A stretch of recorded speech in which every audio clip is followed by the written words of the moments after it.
Hi everyone! Hey everyone! It is the cast of Please Don't Kill Us Season 1 Salem. We are back for a big reunion to talk about all the things that we didn't find out about our characters, find out all the different choices that you guys made and how they affected the game and how things could have been completely different. This one's for Carson. What were some of the major crossroads this season? And what would have happened if the audience chose it differently? Oh my god, literally the big one right out the big gate. one. Of course there were the obvious ones, right? Like Eric's character right out the gate. Yeah. Right, that was who's he gonna play? Who was Eric playing?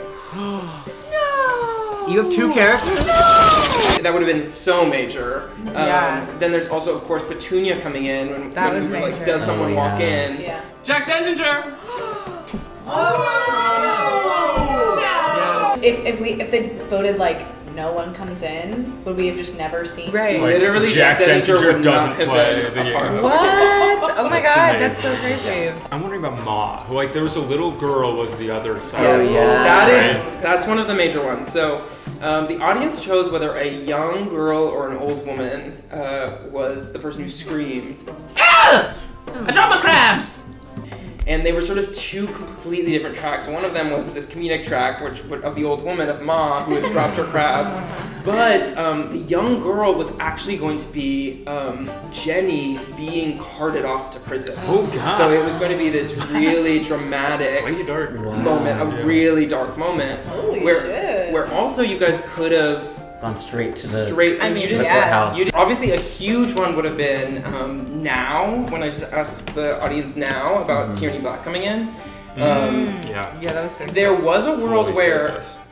where I could have asked that a couple times throughout the battle. That's enough.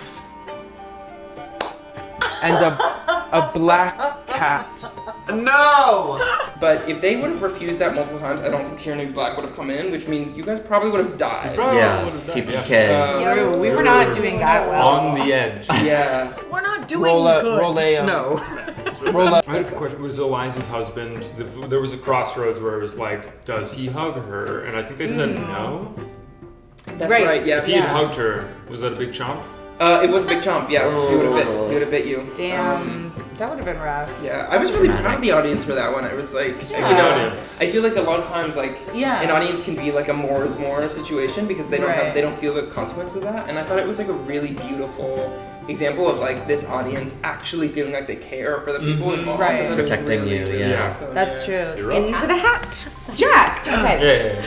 At the top of the adventure, Philippa had the biggest relationship with Reaper. Did you at any point have any clue that she might be more powerful than she let on? I Literally. wondered this too. Okay. When Reaper came back, I was like She must have knew that kitty cat. so. Yeah. And Cotton says, Tierney Black! How nice of you to join us. Oh my god, not her. No, I didn't have any idea. I mean, maybe that was stupid of me, but you know, when you're working with the DM and you're figuring out like what is true, and he's like, okay, and there's a cat who's a spirit of the woods who you're friends with, and I'm like, yeah, obviously, Okay, I mean, crazier yeah. things have happened. I mean, the first person we met was Tierney Black. Yeah, I was sort of nervous though because it's one of those things where it's like surprising but inevitable, right? Like I wanted it to be like, oh, of course that cat is Tierney Black, right? Especially because her last name is Black and she's a black cat. Like I just was like, Okay. I was like, am I making it too obvious? Things we still didn't Ding, get. ding, Yeah. Oh! Oh, okay. Right. I was like, Right. Right. Dot Well, I think floor. that's I also the couldn't- thing, right? For some reason in my head is like, we were talking about Tierney Black as this like mysterious I know. whatever, but like Like- Reaper was like so ridiculous that it almost in the head doesn't Right. feel like they can be the same. Right, but that's beautiful. That's Right, but of right. course you subverted my expectations of like what a powerful, amazingly powerful witch would be. Yeah. Everyone. In episode 2, Marjorie's incredible detect thought spell led to the party Wow. hearing Cotton and Increase's voices for the first time. Get out! What is this? You also hear, Get out! What is this? When did everyone suspect something was up with Virtue Staunton? I don't know. I mean, there's just like, I feel like everyone was feeling like it didn't add up in terms of like this girl, but then this girl and this girl, and like a lot of blame being thrown around where I think maybe Marjorie was just thinking that like, gotta, you know, check the records on each of these little girls, just like to see. I don't think that Marjorie like was like sure that Virtue was in on it or anything. I think if anything, Marjorie may have also thought that John Staunton was going to be more in on it than anyone, just because the church, you know? Right? Yeah, just because the church. Yeah. What about the rest of you? Until you heard that voice, did you guys? No, not at all. See, for me, my instinct was just like complete trust in John Staunton, you know, because of the prior sort of relationship, I guess, that we would have had. This man was really like by my side during the time, a horrible time where my husband was on trial and, you know, died. And so, yeah, for me, my instinct was, I was blinded by my love. For the priest. I think I went into this thinking that this campaign was going to be like, oh, it's the Puritan versus and that's evil, but like ultimately it's not like anyone was really the evil one. Really, like the statue was just found. It wasn't like they like sought out dark magic, right? I have a question. I don't know if it's in the bucket hat.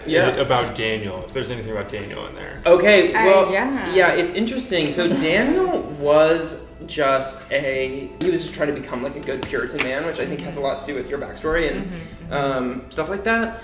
But I will say that one of actually a major crossroad too that has to do with Daniel was like, is the window open when Petunia's crow came and warned you? That was Petunia's crow. Of course. It was such a cryptic message. Why didn't you say like, girl, get out of there? Because Petunia couldn't make sure that you were going to be the one to get the message. Does that make sense? Like it was just going to be, it was trying to warn you, but in the same way, if that would have never happened, if the door if the window wasn't open, not only would Petunia not have seen you, but you could have stayed with your son. And it could have been this whole different relationship with your son, whereas because he kicked you out because something spooky happened, right? It triggered all these. Literally, okay, gotta go. So that's actually an interesting crossroads as well. As for Eric, the gag of the season was when the audience chose what character you would be playing. Did you secretly want to play one character over the other? And were you surprised when Froggy came back? I was utterly surprised when Froggy came back. That was absolutely incredible. No idea. That was one of my favorite moments of the whole season. Like, it wasn't until it was chosen that I kind of understood that, like, I would have had some amount of, like, joy or disappointment either way, because, I just love both of those characters. It would have been really fun. But I'm glad that Philip was with us. I'm glad that, you know, I think the Marjorie-Philip relationship was something that I really enjoyed. One at the end, too. The end would have been so different without his book and things like that. That was crazy. I really was like, wait, what? When that book came out. Opened the gate to hell. And his book falls out. The ground opens up into a dark cavern. But it was interesting as far as Froggy coming back. I sort of I questioned it for a long time. Actually, I was like, we've already built this world, and so it feels so right to me, and a good surprise for particularly Eric, but for everyone who had heard that he could play the Massachusetts Frog person. I was like, I think that's a good surprise, but I also felt almost like I was like, maybe I don't want to do that because I remember like you were testing out like voices and things like that, and I was like, I completely forget what Eric. Like, but I was just I don't want to like never have lived up to what Froggy became.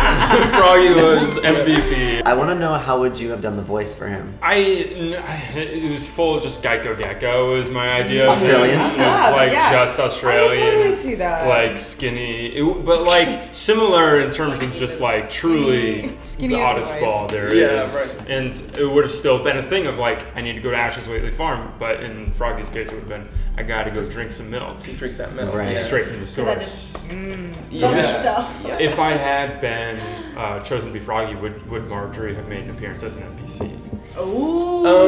Now now was thinking about thinking it, about I it. wouldn't have put Marjorie in there because seeing a young girl Right. with a satanic goat, You it would already immediately been have. like, Yeah. so She's true. the No, one. exactly. This is it, right? Exactly. Yeah. There's It already was plenty very of confusing. NPCs that are like young girls who are maybe witches. literally, yeah. Everyone. What is something in your character's backstory that the party or audience never found out? Yeah, this is a Who good wants one. this? Heidi died by drowning bathtub, in the yeah. bathtub. Yeah. Which is why she was In nude. the house. Which is Oh. why she was This is nude. why So if she I had didn't have any died, clothes. if I had died with clothes on, they would have been a part of my ghost form. Heidi Credence Mead, you float, nude and free. What happened? You fell asleep? Well, the Cheesemans. Yeah, the Cheesemans. Oh, The Cheeseman Paxton. family. Oh Was, So were you there? You were there So the house that we all lived in Peabody. Peabody south. was the Cheeseman South. house. That's the Cheeseman You worked house for that them. I worked for them. Okay. My mother was like a witch doctor of sorts Okay. and healed one of the Cheeseman children. And so when she got sick and died of like what kills people in 1692, like Dysentery. Yeah. fever. Yeah. Died. She was like, take care of my daughter, and then I started exhibiting witch symptoms, and they were like, to the attic, with ya. And I lived with them, and I was their kitchen witch, and it was very tense. And I tried to cast I like made up a name of the spell, and I'm forgetting it, but it was kind of like peace, serenity, Yeah, all with good the lemon vibes bars, spell right? with lemon Yeah. bars, and it put everyone to sleep on accident. And I was in the bath and I drowned. And when I woke up, nobody was there.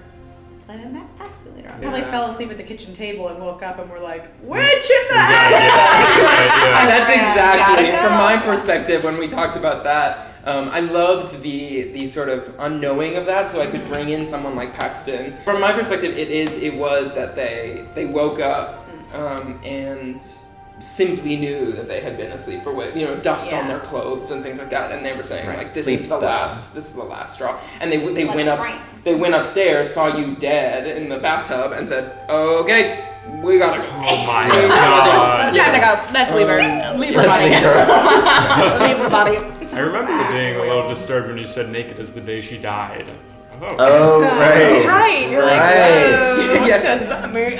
You were like, day she was born, and then she was like, day she died, and you're like, everyone- There's this moment where Cass is like, oh wait, what?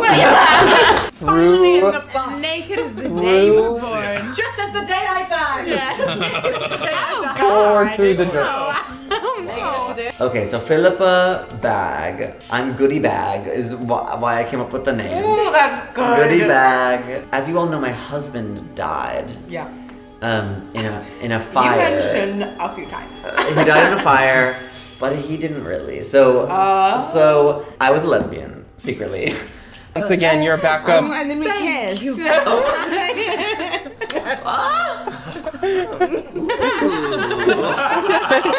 And he was gay. Oh, cool. And we were each other's beards. And he had a lover. And we always told each other, we got married, but we said if each of us finds a lover, we will separate ways however we have to. So he found a lover and they needed to run away. So we faked a fire in my house, burned bag. Burn back, baby. So that he couldn't escape. Okay, so Ma and I had beef because Ma's husband was the one who ran away with Ma and she didn't And Ma didn't know. I'm not kidding you. That's what I thought. So No, he she- disappeared Yeah. at that same time, and so people blame him for the murder of her Of husband. my Because they husband. thought that For the he arson. killed him and he And ran ran. away. That they had set This is fire to the amazing. house. And So I also blamed her. Incredible. Well, Eliza Blackfoot. Don't ask why I had a southern accent. That was just her. She's actually from overseas. She's from across the pond. Oh, really? Yeah, and so she came over with her father to start the colonies. And very shortly after we arrived, my dad died. This neighboring tribe of Native Americans took me in, and like I became sort of adopted into this tribe, which is where I met my husband, John Blackfoot. I learned hunting and just like all those life skills that most women in a Puritan society would not have. And she needed pants. And I needed Literally. that's also where I would say I learned some of my magic through them. Just like very, nature centered. For Marjorie, I feel like most of what her deal is. She and Philip are basically serial killers. They kind of like have hopped from farm to farm. You might know this already. They started in Boston and they got kicked out. Philip showed up one day, just like out of the blue, and became friends with Marjorie. But the thing with Philip is he always needs a goat to kiss every night. And No. When you say the thing, it's like, why?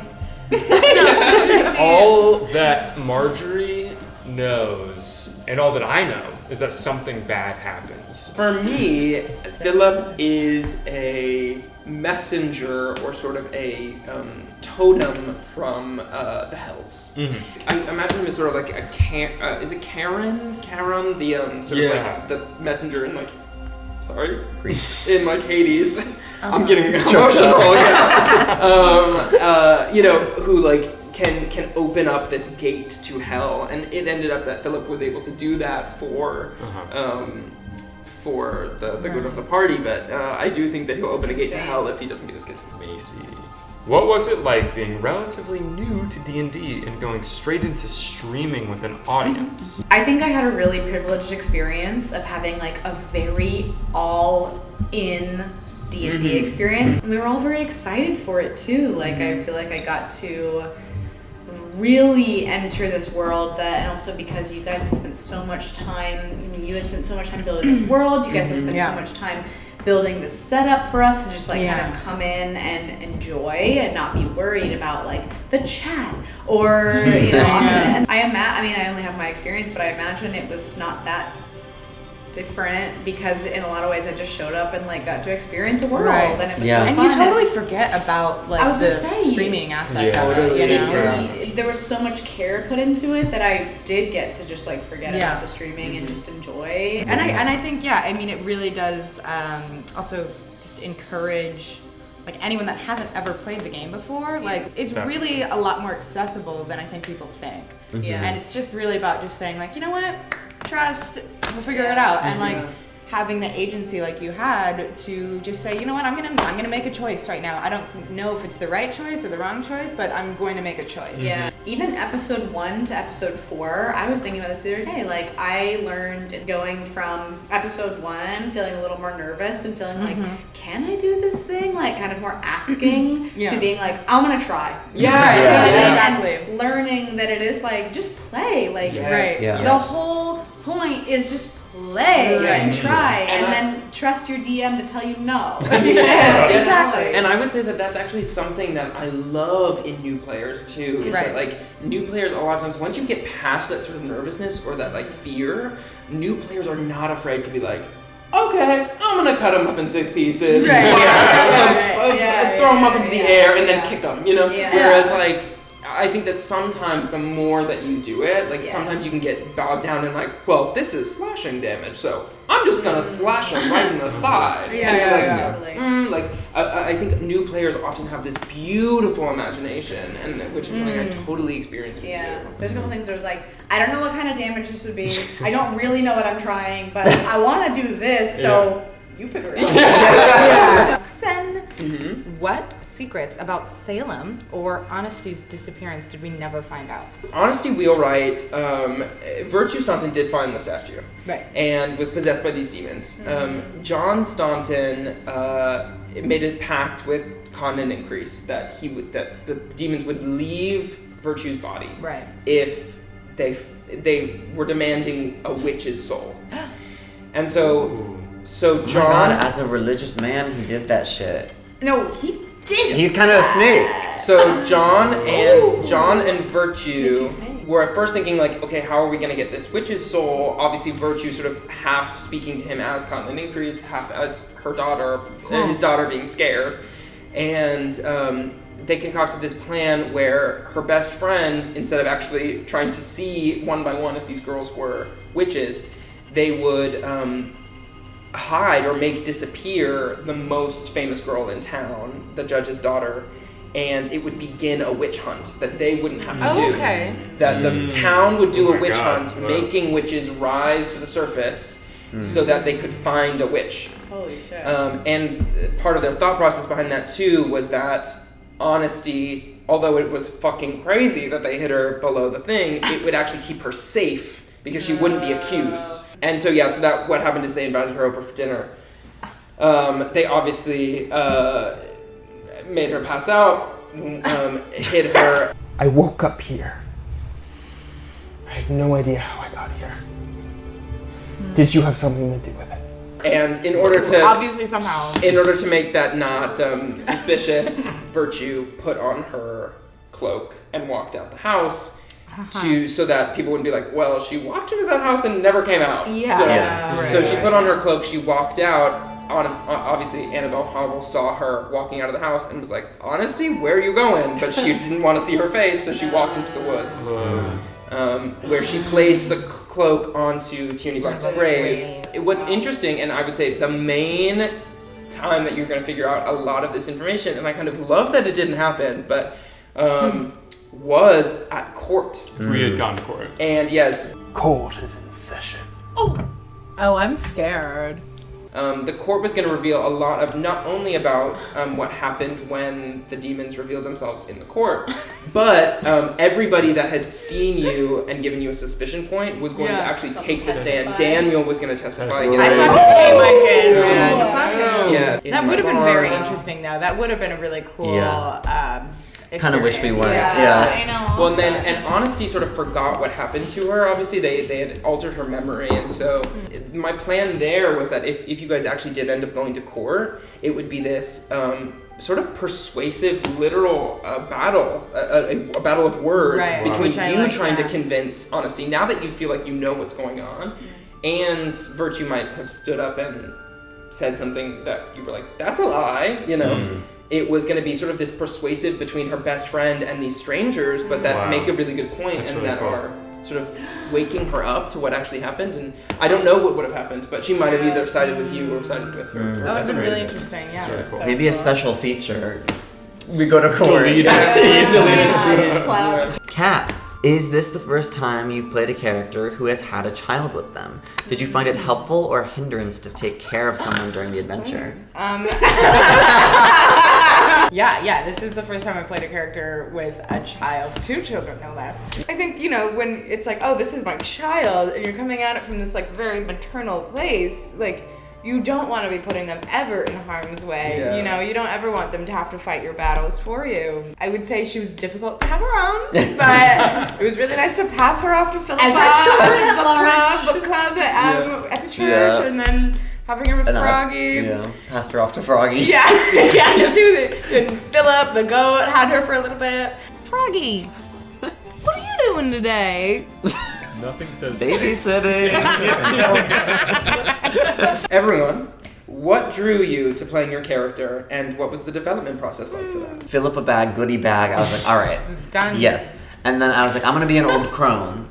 And then I just wanted to seem very witchy in this. Because I was thinking like, I wonder if a lot of people won't want to be witchy in this world. But I kind of wanted to have a more obvious I like that. witchy vibe. I like that you went balance. Right. I think I want to do something that has a more serious note to it. And it reminds me of a conversation that we had about just like how you were developing the campaign itself, and like how you wanted to present like this historical event in game, and like how do you sort of like respect like what happened, right? Like people died, like this is like a serious thing that that like we have made fun, but that was the conversation, is like how do you give agency and empowerment to these witches that existed at this time. And so I think for me, I just wanted to have a character that was more aligned with that. Yeah. I also, on that note too, I was like, I would have loved if you played Froggy, but there was also something so beautiful about everyone being a woman in the world. I thought was really, you don't find that often in a D&D campaign, and true. I've never played in one that was all women. Yeah. For all women. Right. Obviously, we're not all women, but. I think for mine, because I developed Froggy and Marjorie at the same time, and I also knew what you guys were playing at the time. Like I was told about it beforehand. I think I was just coming from a place of like I was reading a book that was like old, like specifically like Irish, like witch tales and things like that. It's really fun, but so much of it had to do with like farmers being like, my cows won't milk anymore, something's stealing the milk, or like this person has a weird relationship with that goat, and like they were just like, that's a witch or that's the devil or whatever. And so I was very delighted by the idea of being like something that plays into these like really banal versions of witchcrafts. Like, silly goat, or like drinks the milk of cows. That's so funny. I was a little overwhelmed with it being my first campaign, like having it be a character who was very far from myself, and then also like the mechanics of like the character I chose being quite difficult. I was like, I can't do both of those things because it's just too much to learn all at once, you know? And so I felt like I wanted to play someone that was somewhat close to me, of like Piety was like a little like first time leaving home, you know what I mean? She was kind of like learning the world a little bit, and a little doe-eyed and just excited to be there, which I sincerely felt. And then I have just like from what of D&D that I know and watched, like think barbarians are so badass. And then also again, just like the mechanics of it, I felt comfortable with. It was like, just be a fucking powerhouse. How do you want to do that? How do you want to do that? Oh my god! Oh my god! You have such an amazing spirit that you were, of course, we were like, Ghost isn't even in the standard. I was gonna say, I think that actually helped me let go of the realism of it, because I was kind of like, class versus reason, like how do they, but then also we're in a world where witches are real, and I was kind of getting the and you were like, but you could be a ghost. And I was like, really? And you're like, yeah, you can kind of whatever. And oh, it kind of set me off on the right foot of like, I'm gonna make up my own thing a little bit, you know? So it was helpful. All of these ideas have been in my head like this giant puzzle, and finally being able to like speak them to you guys. It's so beautiful. It was so fun! It was so fun. It was so fun. Cheers to fun. Cheers to fun. Cheers to love you guys. Love you long time. Let's talk about some stuff coming up. Listen up or you will be cursed. We have on November 27th our first one-shot kill, live from Los Angeles, California. The Real Housewives. Hobgoblins. The Real Hobgoblins. The Real Hobgoblins of Bimperley Hills. Excuse me. Which I don't know where you really got that other one from. Don't know why. Then, just a few days later, December 1st, we are doing season 2! Fruitcake Carnage, where we're all playing fruits in a fridge, trying to escape turning into a fruitcake. All queer cast. It's gonna be silly, it's gonna be crazy, it's gonna be drama. Make sure to follow us on everything and turn on the notification bell so you'll always know when we go live. I love you guys! Yay! Thank you guys for watching! Bye!